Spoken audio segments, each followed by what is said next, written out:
কিছু হাসি, কিছু আশা, কিছু মধুর। Hello friends, good morning. সকলে কেমন আছো? আশা করি ভালো আছো, আর আমিও আছি মোটামুটি ভালো। তোমাদের সুস্থতা কামনা করে আমি সঞ্চিতা আমার নতুন একটা ভিডিও তোমাদের সকলকে অনেক অনেক স্বাগত জানাই। দেখো, সকালবেলায় ভিডিওটা শুরু করিনি, একটু পর থেকেই করেছিলাম, কারণ এখন ব্লগ ভিডিও বানাচ্ছি না খুব একটা, কারণ ব্লগ ভিডিও বানিয়ে এডিট করার সময় পাচ্ছি না, তার জন্যই ব্লগ ভিডিও বানাচ্ছি না। আর আজকে দেখো, আমাদের বাড়িতে কাঁচ লাগানো হচ্ছে। যে যে জায়গাগুলো লোহার গ্রিল আছে সেই জায়গাগুলোতে কাঁচ লাগানো হচ্ছে। আর কাঁচ দিয়ে যতক্ষণ না ঘেরা হচ্ছে ততক্ষণ কিন্তু পুরো বৃষ্টির জল ঝাপটা দিলে একদম বারান্দা থেকে শুরু করে এদিকে রুমটা থেকে শুরু করে কিন্তু একদম সমস্ত কিছু ভিজে যায়। তার জন্যে আমি তাড়াতাড়ি করে মিস্ত্রিদেরকে বলে বলে যে কমপ্লিট হোক নাই হোক কাঁচগুলো লাগিয়ে দাও। আর গ্রিলটা কমপ্লিট হয়ে গেছে, আর এই দিকটা কমপ্লিট হয়ে গেছে। এরপরে সিঁড়ির পোর্শনটা আছে, আর নিচের রুমগুলো আছে রং করতে।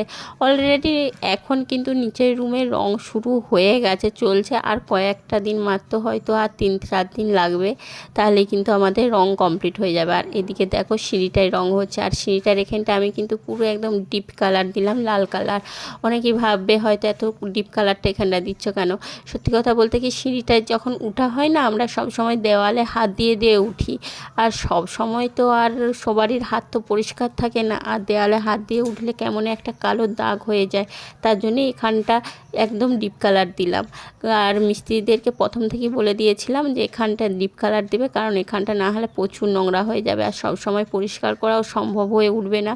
তার জন্যই কিন্তু একদম ডিপ কালার দিলাম। লাইটটা হয়তো একটু কম হবে, অন্ধকার অন্ধকার লাগবে, তবুও পরিষ্কারটা অনেক কম করতে হবে। যে যে জায়গাগুলোই হাত দেওয়া হবে বা বেশি বসা হবে, বসে ঠেস দেওয়া হবে, সেই জায়গাগুলো কিন্তু আমি একটু বেশি ডিপ কালার রাখারই চেষ্টা করেছি। তাহলে ময়লা হলেও টপ করে বুঝতে পারা যাবে না, মাঝে মাঝে পরিষ্কার করলেই পরিষ্কার হয়ে যাবে। আমি তার জন্যই দেখিয়ে দিলাম কোথায় কি কাজ হচ্ছে না হচ্ছে। তারপর সোজা চলে এসেছিলাম রান্না করতে। আর এদিকে সকাল থেকে ছেলেরও শরীরটা একটা ভালো নেই, কারণ ছেলের হঠাৎ করেই জ্বর চলে এসেছে। কি কারণে জ্বর, কি ব্যাপার না ব্যাপার নিজেও বুঝতে পারছি না। আর এদিকে আমি রান্না করছিলাম পটলের তরকারি, আর এদিকে ভাত বসিয়েছি। আর মা এদিকে সবজিগুলো কেটে দিচ্ছিল। শাশুড়ি বৌমা দুজন মিলে গল্প করতে করতে কিন্তু কাজ করছিলাম। মা সবজিগুলো কেটে দিচ্ছিল আর আমি রান্না করছিলাম। তারপরে রান্নাবান্না সেরে সোজা চলে গিয়েছিলাম স্নান টান করতে, ছেলেকে স্নান করাতে, খাওয়াতে, সমস্ত কিছু একা হাতেই তো করতে হবে। যাই হোক, আর তারপরে অনেকক্ষণই ভিডিও বানাচ্ছিলাম না। এটা একদম বিকালবেলায় উপরের যে আমাদের বেডরুমটা আছে, ওই রুমটা আমি পরিষ্কার করে নিয়েছি প্রথমে। সবসময় ভিডিও বানানো সম্ভব হয়ে ওঠে না, কারণ কাজের প্রচুর চাপ। আর আজকে ভয়েসটা দিতেও কিন্তু আমার একটু কষ্টই হচ্ছে। আর এদিকে দেখো, দিয়ে পরিষ্কার করে তাগুলো পরিষ্কার করে নিয়েছিলাম। এরপর যেহেতু নিচের রুমের কাজ শুরু হবে, তার জন্য কিন্তু নিচের রুম থেকেও বেশ অনেক কিছু জিনিস ছিল, সেই জিনিসগুলো উপরে তুলছিলাম।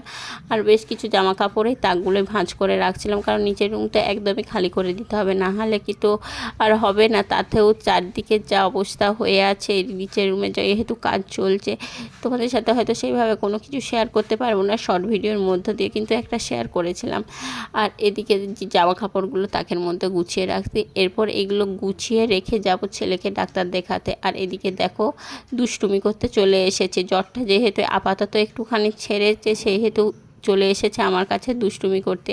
আগে জামা কাপড়গুলো গুছিয়ে নিই, তারপরে ওকে রেডি করব, তারপরে কিন্তু ডাক্তার দেখাতে যাব। আর এদিকে দেখো, তারপরে ওকে রেডি করে নিজেও ফ্রেশ হয়ে রেডি হয়ে চলে এসেছি ডাক্তার দেখাতে। আর নিজেরও শরীরটা একটু একটু করে খারাপ হচ্ছে, কেন নিজেও বুঝতে পারছি না।